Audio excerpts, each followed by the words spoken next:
Patuloy na iginigit ni Jonathan Caranto na hindi kanya ang mga bank account na nag-uugnay sa kanya at kay Senadora Laila de Lima sa drug matrix ni Pangulong Duterte. Balitang hatid ni Ivan Mayrina.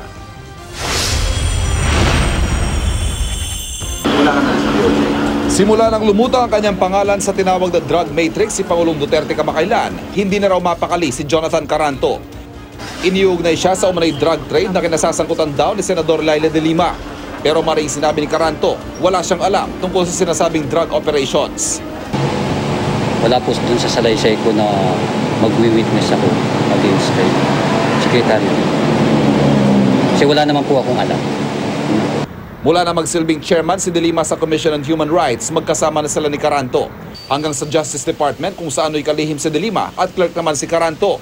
Sa dokumento ipinakita ni Justice Secretary Vitaliano Aguirre III, may 24 million pesos daw sa video account sa Grace Park Caloocan branch na nakapangalan umuno kay Caranto at pwedeng may kinalaman daw sa drug money. Kasama ng abogado niya, nagpunta si Caranto sa BDO branch.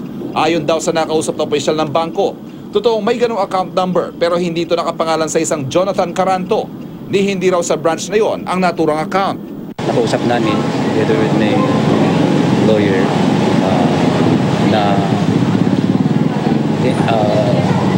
pina-check namin kung may account na